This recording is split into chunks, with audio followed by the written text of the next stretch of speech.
Gather round, travelers, and hear an epic forsaken by the earth. The lands between have long become a bed of rot and mist beneath the laws. By the dying embers of the Round Table, the deathbed companion granted him an embrace, cold yet infinitely tender. She guided him down the bottomless abyss of the Siofra River to seek truths buried by the merciless march of time. Upon the black waters of the abyss coiled the incarnation of storm and despair, the lich dragon Fortisax.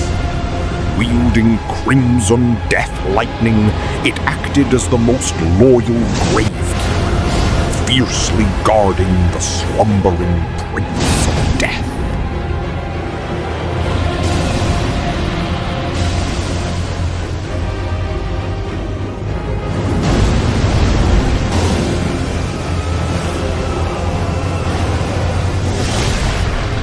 The bloody clash between mortal and mythical beast ended with the dragon's tragic cry. Yet, the moment mortal hands touched its cold scales, the river of time flowed backward, and a glorious memory belonging to a god was awakened. Sing of it, the most dazzling epoch of the the first of the demigods, Godwyn the Golden, was the flawless son of the lands between.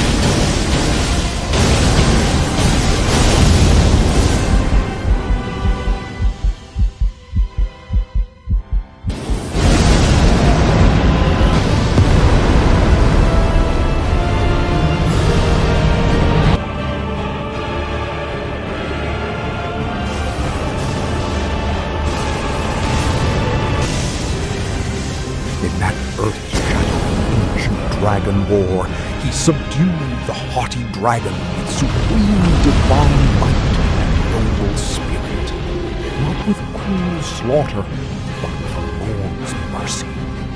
Former mortal enemies became the truest of companions. The light of those days seemed as though it would never dim. But the malice of the abyss never rests. When the calamity of the stars, Astel, natural born of the void, descended with an apocalyptic meteor shower, the lands between teetered on the brink.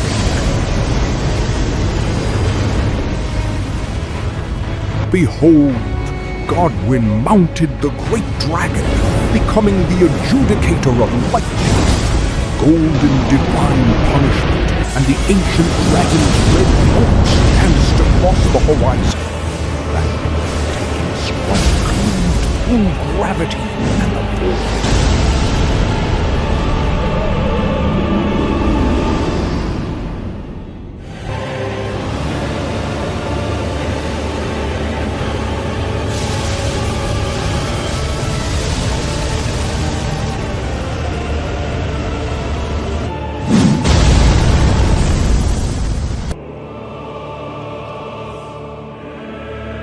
As long as he stood, the Golden Order was an unshakable fortress.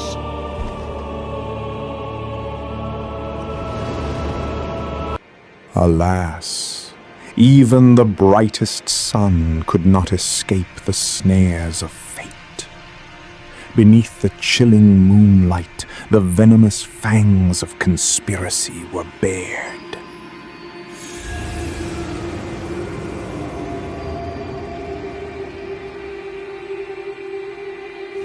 Black knife assassins slipped into the capital like ghosts.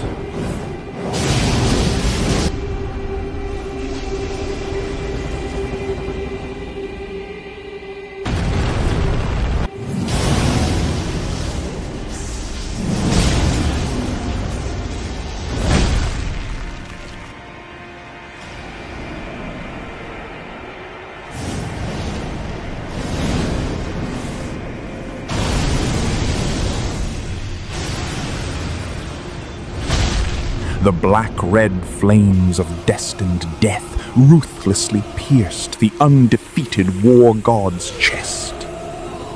The demigod's soul dissipated dreadfully under the curse. O locus ille, beatus quondum nunc diminuit, nos destinatem matribus nunc fiuntur. When Queen Marika awoke in the deathly silent halls, lacrima avimusque, sed ne munus consolatur. staring in despair at her beloved son's pale remains, the flawless golden age had come to its end. The demigod's vessel plunged underground, mutating into wildly spreading deathroot. The total collapse of her faith drove the mother into desperate madness.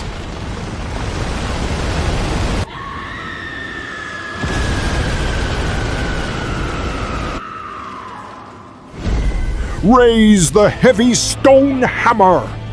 With a resounding crash that tore through the universe, she personally shattered the supreme Elden Ring.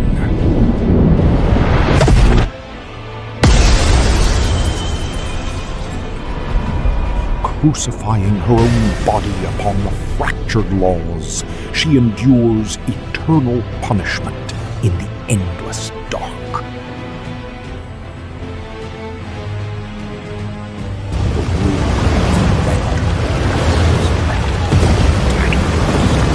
The afterglow of the myth fades, and we return once more to this freezing underground.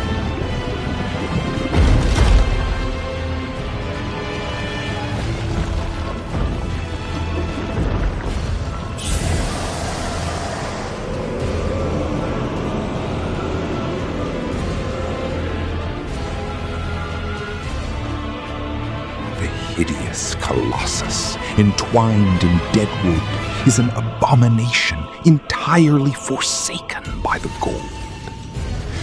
Yet Fia, the deathbed companion, walked into the abyss, opening her arms to the terrifying husk.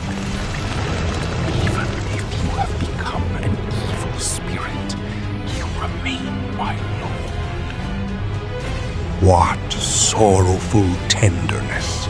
She burned her final life force, conceiving within that embrace across life and death the pale glowing artifact, the mending rune of the Death Prince.